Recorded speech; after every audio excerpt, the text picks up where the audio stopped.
Paul George leads the Clippers past the Trailblazers. The shorthanded 76ers keep it close, but ultimately fall to the Milwaukee Bucks, and the Utah Jazz beat the Atlanta Hawks. Plus, should Nikola Jokic be suspended more than one game? We break it down in Real or Fake. It's the Wednesday edition of Locked On NBA. Let's go.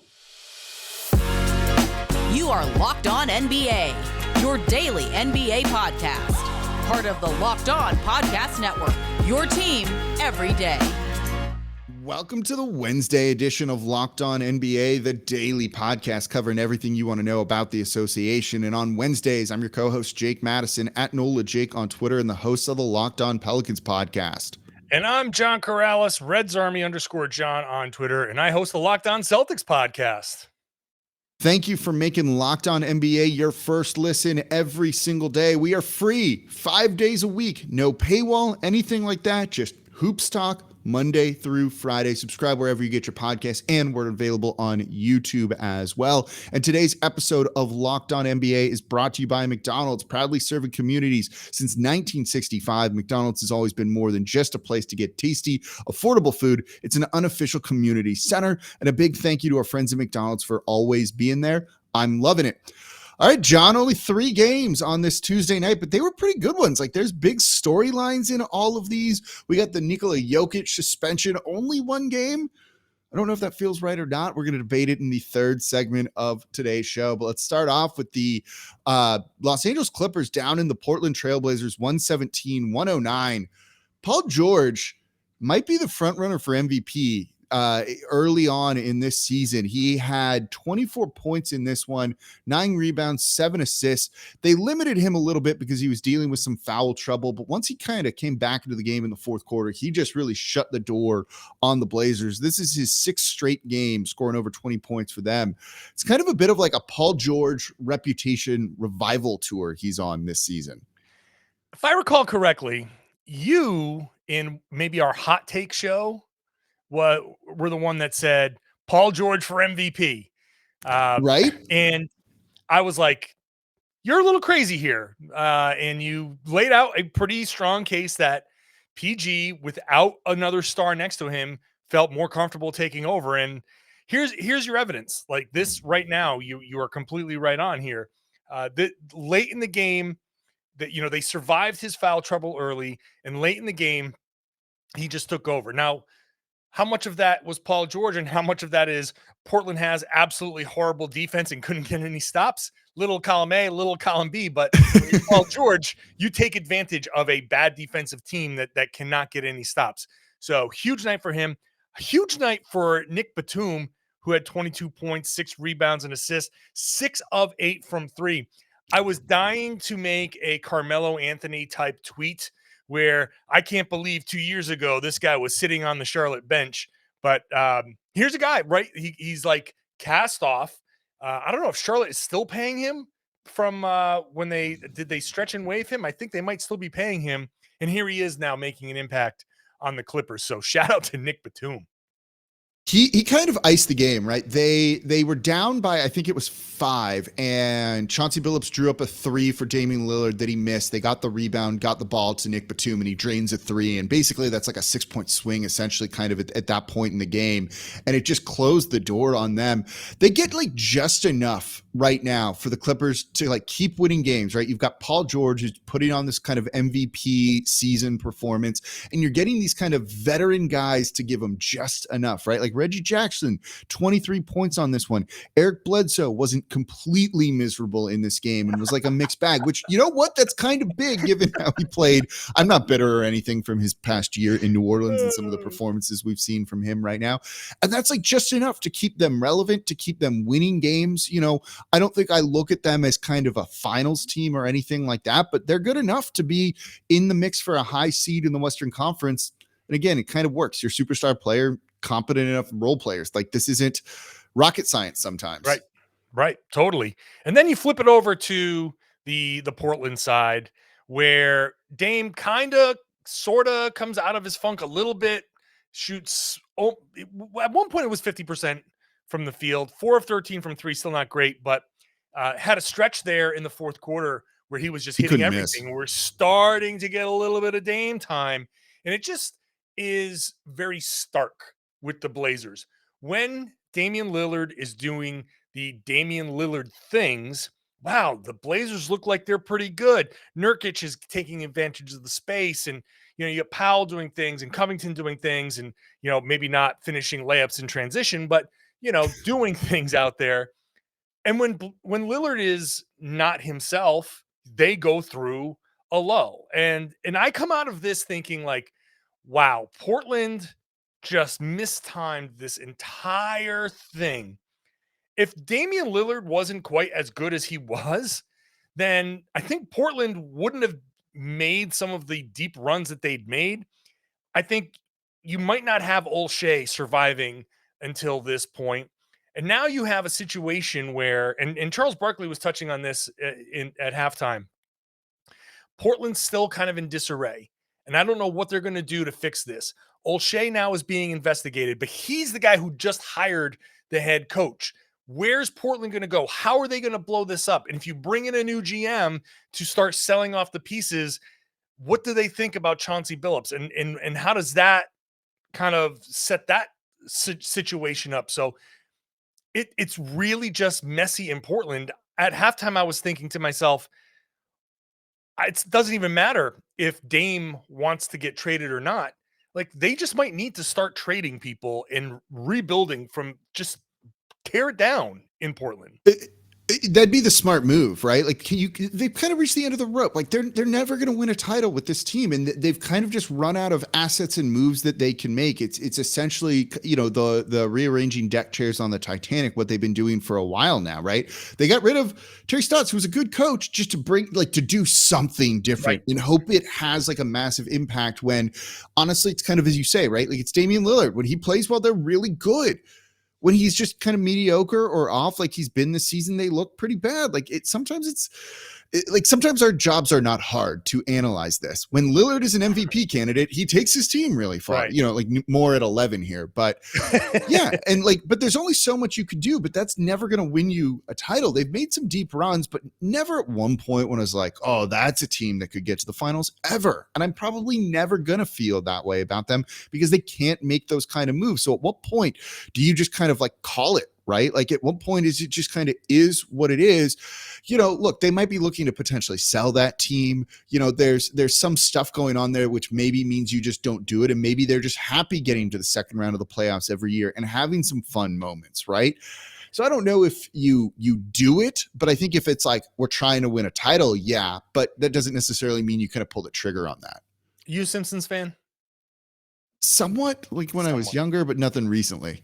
There's an episode where they go, there's plenty of Simpsons fans, I'm sure, watching this show, listening to the show. There's an episode where they go to Itchy and Scratchy land, and the robot Itchies and Scratchies take over. And Homer, in his comedic desperation, throws everything he can at the charging robots. He's pulling out spare change. He rips his underwear off. He throws his camera at the charging robots, and the camera flashes, and they find out. I remember this. This is an old one.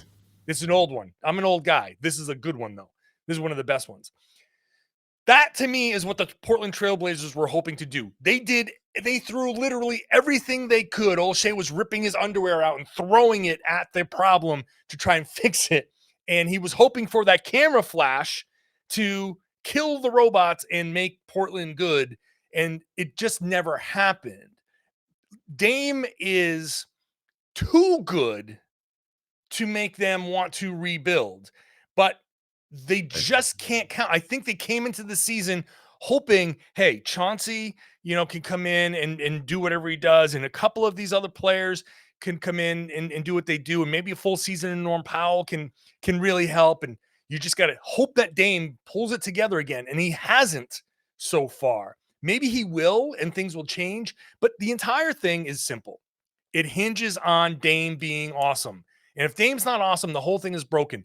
And you can't count on Dame being awesome all the time, because eventually he's going to get tired and wear out, and you need someone else to be awesome next to him. They're done. Portland is done to me, especially when you look at the rest of the West. I don't see what they're going to do. Just cash in your chips if you can, sell them off at the deadline, get what you can, and start to rebuild. Go into the Houston Rockets type tank and hope for the best.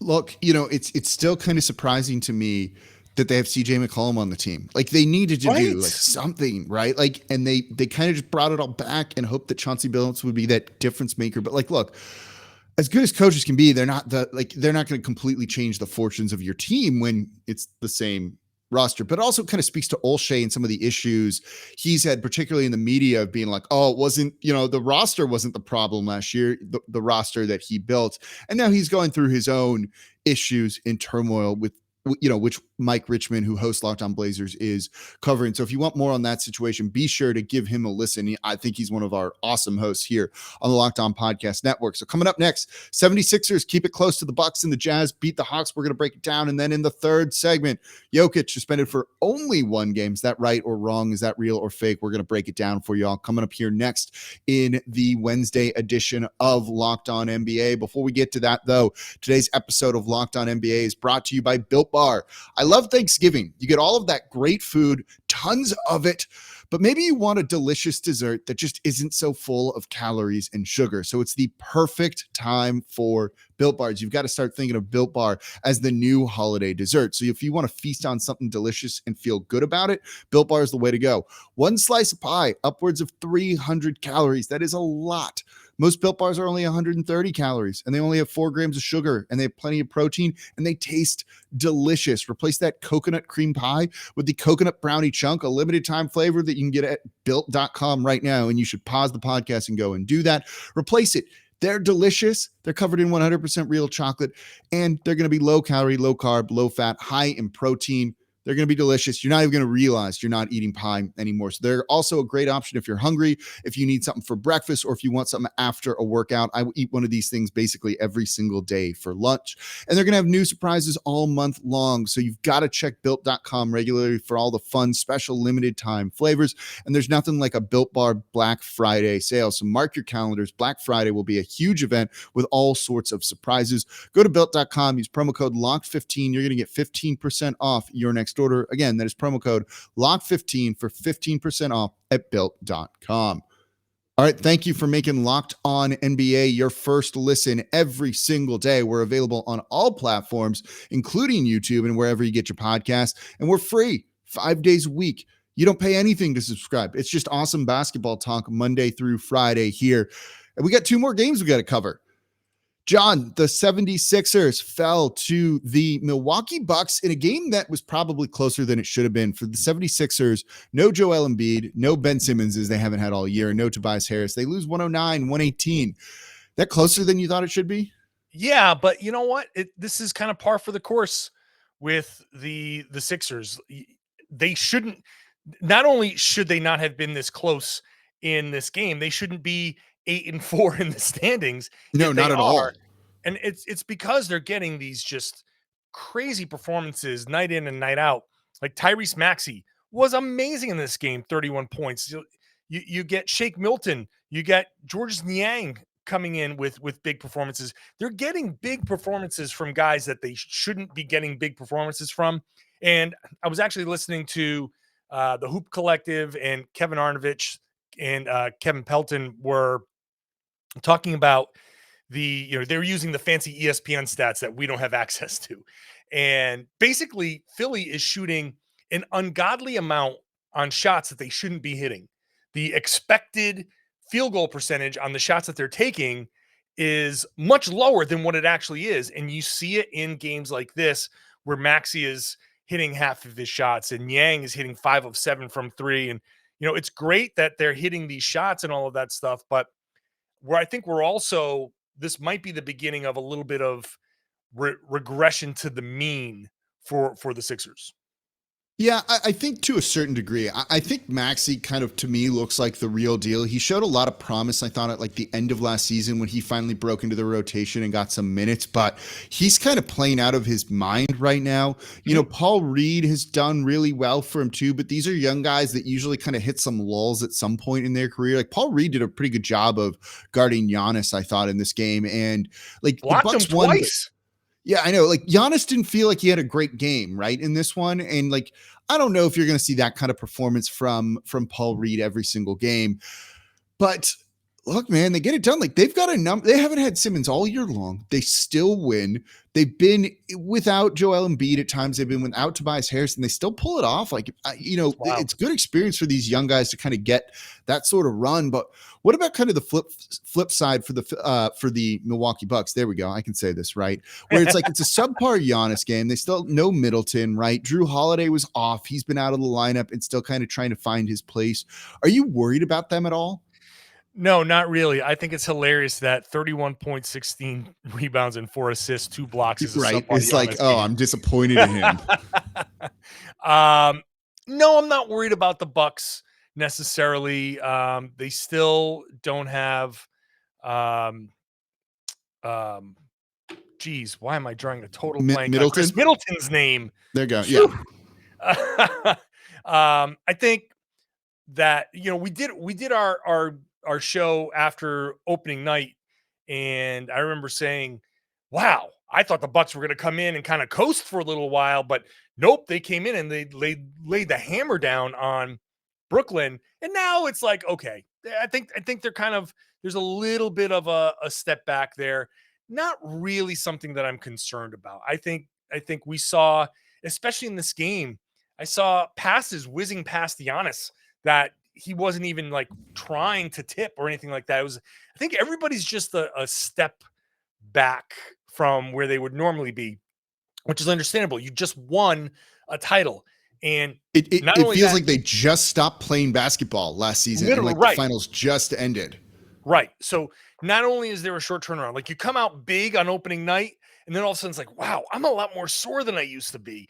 And so everybody just takes a step back. I think Milwaukee's going to be fine. They're kind of middling around, but they're a 4-game winning streak, waiting to happen at any point during the season. And at this point in the season, you win 4 games in a row, boom, you're back at the top of the standing. So I thought Giannis did a great job. I thought Giannis did an especially great job of driving late and kicking and hitting guys, smacking their shooting pockets and the corners. Like he did such a great job. It's not just like drive, put your head down and just kind of fling it. He was putting it right in the pocket for these guys to shoot, and they were hitting their corner threes. That is like, forget all the other stuff where you're like, oh, okay, maybe they're kind of coasting, whatever. When it mattered, Giannis doing that kind of stuff, that was awesome. Yeah, look, Grayson Allen's been a very good addition for them with DiVincenzo still out, kind of adding another guy to kind of do some of the things that he does. He had 25 points in this one. He was 5 of 9 from 3, and he's been good all year. In 10 starts, playing about 30 minutes per game, he's averaging 15 points per game. He's taking over 8 threes per game and hitting them at 40%. And when you get a guy that's going to like, he won't space the court for Giannis, right? Because you're never going to go cover Grayson Allen over trying to take away Giannis at the rim. But when Giannis makes that pass, he'll make teams pay for doing that, and that's kind of what you hope him to do. Yeah, they're going to be fine, I think, long term. Can I got to mention before we move on to the next game, Semi Ojeleye, 11 points, 4 of 4 shooting, 3 of 3 from 3, former Celtic. Shemi's a great guy. I'm glad he got a little bit of an opportunity. 11 points and 8 rebounds for my guy, Semi Ojeleye. All right, moving on. Moving on to the Utah Jazz beating the Atlanta Hawks. The Jazz avoid a 3-game losing streak. Atlanta gets on a 5-game losing streak right now with a 110-98 win over this one. Look, Donovan Mitchell feels like he could be having a special season this year. 27 points from him. He was 5 of 11 from deep. He was just a killer down the stretch for the Jazz, basically not going to let this one even get close and trying to close it out. He was great for him. And look, the Hawks are struggling, but they still get contributions to kind of stay in this one. It's like the Kevin Huerter game, right? 28 points for him.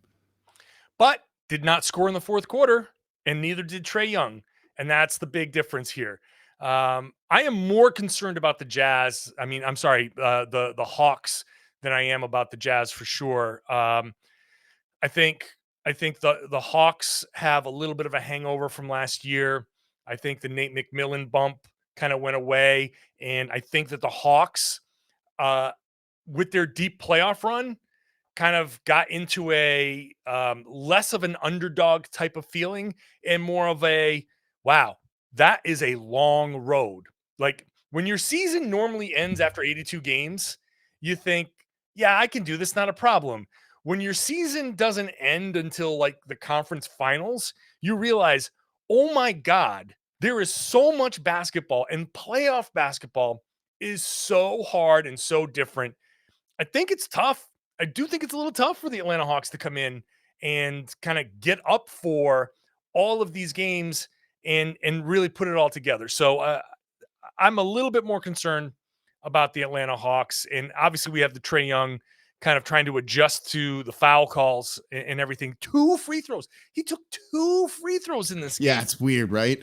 Right? So I wonder if there was, I don't want to call it smoke and mirrors, right? But I think there was a lot of luck for them in that playoff run last year. Like, they finished 5th in the East. That's not amazing to me, right? Like, they weren't a top 1 or 2 seed that was kind of expected to go on this run. They caught the Knicks in the first round. That was a really, really good matchup for them when the Knicks were kind of starting to trail off, playing under Tibbs and all of that.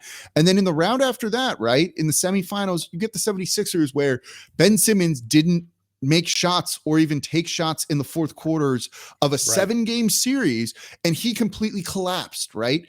And so you get a little bit of luck by, if they played almost any other team in that series, they probably lose. Or if Ben Simmons makes like 2 shots in the fourth quarter in that series, more than whatever he did, right? Like, they probably lose that series. So I wonder if, should they really have been in the conference finals anyway? And there's some luck that plays into it. So did we start to overrate them a little bit because of that, I think? Yeah, I mean, look, it's hard to say, and look, it's also early. Herter, like you said, had a great game and is good.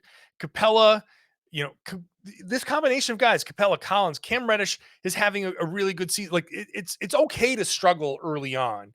I think where we say we overrated the Atlanta Hawks is that we put them in that upper echelon, I think, or close to that upper echelon, just a tad too soon.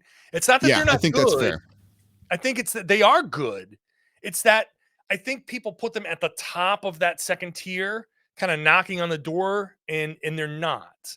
And they still have things to figure out. And when you do factor in the officiating with Trae and all of that stuff, it does change a little bit and is an adjustment. I wouldn't be surprised if they figured things out a little bit later on, but right now it's much more of an adjustment than they thought. Meanwhile, for Utah, I think that this was, I think what we're seeing with Utah is a little bit of a different version of what we saw last year, where they're doing things to try to help themselves in the playoffs, and they're using the regular season to make adjustments geared solely towards figuring things out in the playoffs. You're seeing Rudy trying to be a little bit more offensive minded, and that's leading to some adjustment issues. I think they're trying to play just a little bit differently in these games, and with the mindset of, we know when the playoffs come around, we're going to have to be a little bit of a different team.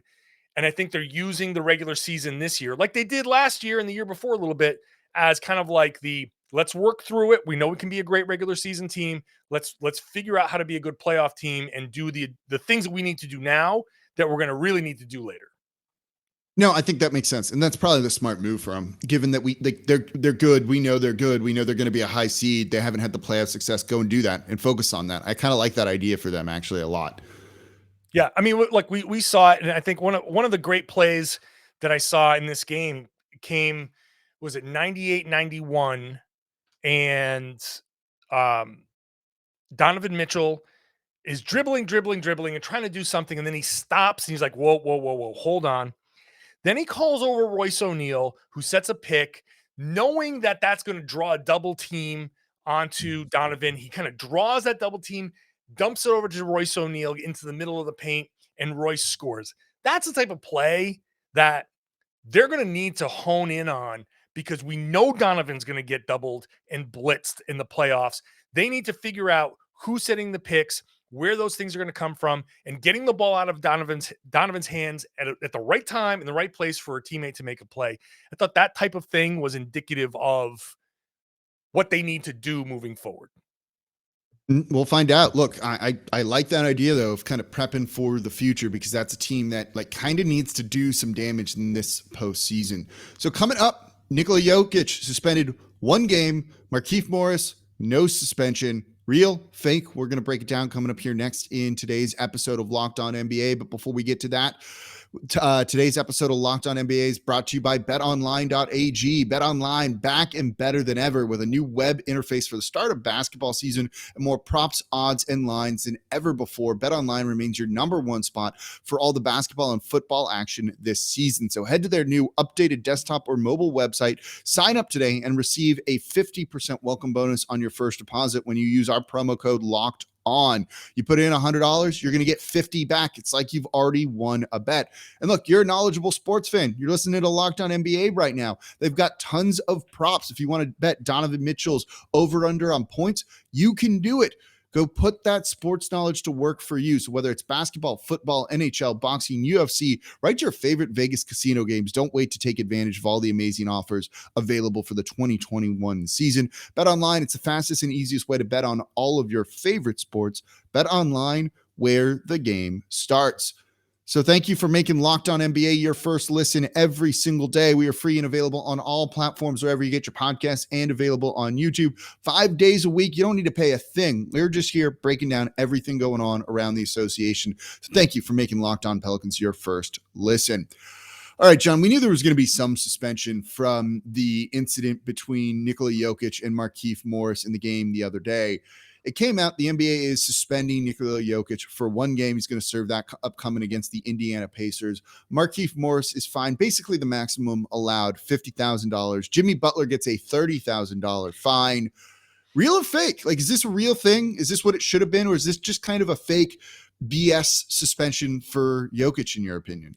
Fake. I thought that Jokic should have been suspended for more games. Now, my initial reaction was that Jokic was going to get a much bigger suspension. I kind of like looked at it and said, all right, I'm gonna temper that a little bit. It wasn't in the heat of the moment. It wasn't quite as bad as it might have looked, but still bad. Here's why I thought it should have been at least 3 games. You get the 1 game suspension because you're just for the action, right? The second one, I think, because the guy's back was turned, and that leaves him completely defenseless. And we know in the NBA, defenseless is kind of amplified. When a player is defenseless, that increases, just generally speaking, the penalty on the offender. And the third reason is Jokic has done something like this before. Maybe not quite this egregious, but Jokic lets his emotions get out of control. And I understand fully that Markieff Morris took a cheap shot and threw kind of a shoulder in there, and it was a dangerous play. That I think people want to say, oh, he did this, therefore this was justified. 2 separate things in my mind, because you got to be under more control when you're Jokic.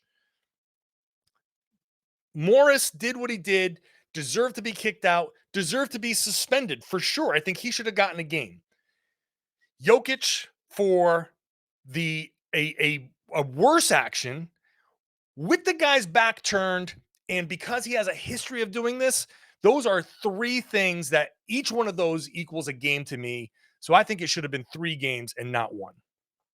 So I disagree with you. So I think this is real. Like, this seems right to me. Like, I kind of think they nailed this from a couple of aspects of it. So they acknowledged in the press release that Markieff Morris was instigating it. And what he did was dirty and very clearly planned. Totally. Like, he ran across the court to do that. Body on there, knee on knee, try to pop him in the ribs, all that. Like, dirty play by Markieff Morris, right? So I think they kind of realized that because it was a dirty play, it justifies Jokic to some degree, to the point that you don't need to suspend him for longer than 1 game, but you've got to send something down. They don't really tend to suspend guys for more than 1 game on this, right? Like, even if it could have caused an injury, like Patrick Beverley didn't get any suspension when he basically did a dirty play that caused Westbrook to miss part of a year, right? They gave Beverley 1 game when he shoved Chris Paul in the back last season, the year before that, right? Similar to that. The Jokic hit was harder, put his shoulder into him, his whole big body weight. but it was one game. And Markieff Morris was fine, I think. But here's the thing, right? Like, you don't tend to factor in those other dirty incidents before. Like, they don't really suspend guys for dirty play out there. Beverly would never play. Chris Paul would have been suspended more in his career, right? Like, Markieff Morris is a dirty player, but you don't get suspended for dirty play. You just get that reputation. So I don't mind that they didn't suspend him. His punishment for what he did was the flagrant 2 and the ejection. Kind of is what it was. The fine kind of fits that too, but I don't think there's any sort of precedent for suspending Jokic longer than a game or even suspending Morris at all. And I think the Jimmy Butler part of it's kind of fine too, right? Because he's trying to make this a big fight and make this bigger than it was. And it's like, you don't need to be doing that. So you need some sort of punishment. So could you have made the claim that they each should have been suspended more, or one for Morris, or like a 3-1 thing, Jokic to Morris here? Yeah, but that's not what they do. And given the past precedents, I think they kind of got this exactly right. Okay. I think you're making a point that I think supports me in a way. Basically, I think the NBA has been too lenient with these suspensions. And that's, if I have a little bit of a criticism with Adam Silver, is that he does skew lenient on punishments like this. And I think he treats every one of these little things as, this is its own little box, and but no, you have to take into account that Jokic is prone to this. And if you punish him and he keeps doing this, it's like, oh, well, I'm only going to get a game. And so I need a day off anyway. So that's fine. Not a problem. If you put him at risk of missing 3 games and then 4 games or then 5 games, well, that changes the dynamic a little bit. Look, I am sympathetic to Jokic reacting. And frankly, if Jokic's reaction was to walk up to Morris and go face to face with him, and then they got into a fight, I wouldn't be fired up about this. I'd be like, yeah, you know what? Emotions got the best of them. I think if they actually went toe to toe, then fine, whatever happens, happens.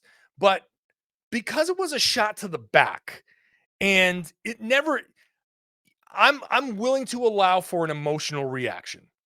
I'm willing to do that. And I understand that Jokic, that could have been serious. And the knee-to-knee stuff, some people are talking about. No, Adam Mares is talking about that. And sure, that is completely legitimate. Reacting to a play that could have hurt you, totally fine. I get that. But this isn't the playground where people say, hey, if that happened to me on the playground, we're going to throw hands. Like, I get that. But this is the NBA, and it's different. And so you got to hold yourself to a different standard. So hitting a guy in the back was just one step too far. And considering Jokic's history, I know he's just going to do this again sometime. Maybe they'll factor it in, but it's, I was in a group chat and someone was like, oh, they should have suspended Morris a game too. And I asked him the question, and I was like, how many times has he been suspended for that kind of play? He's been suspended a lot in his career by the team for like off-court incidents, but like never a thing on the court. And if you don't have that record of it, like, I don't know what the NBA is supposed to do more than being like, don't do it again. This is kind of like the first like real transgression of like on the court stuff where it's like, oh, okay, that was very truly dangerous, and it warrants the fine. It warranted the flagrant 2. I just don't know if it warrants more than that given their past. Your argument of maybe they're too lenient on this is fine, but it's also a star-driven league. Like, they want Jokic playing and they don't want him suspended. And it's also kind of one of those things at the end of the day, everyone was okay to a degree. I know Morris is missing the upcoming game, but like, I don't know. Like, I get the heated actions. I think the NBA seems to understand that too. And I like that they're keeping some of that emotion in, but like, yeah, certainly don't like check a dude with your shoulder in the back when he's not looking, when you're 280 pounds going in full blast like that. Yeah. I mean, I come from the old school 80s. I mean, Robert Parrish like chopped Bill Laimbeer like 4 or 5 times and didn't even get a foul called on him.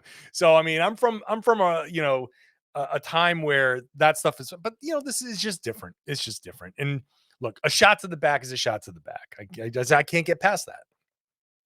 I think that's fair. And so everyone listening to the show and watching on YouTube, let us know in the comments there and on Twitter at Nola Jake and at RedsArmy_John. Was this the right suspension, the wrong suspension? Was this real or fake? Let us know. And that's going to do it for the Wednesday edition of Locked On NBA. Thank you all very much for listening. Go check out the Locked On Bets podcast, your daily one-stop shop for all your gambling needs.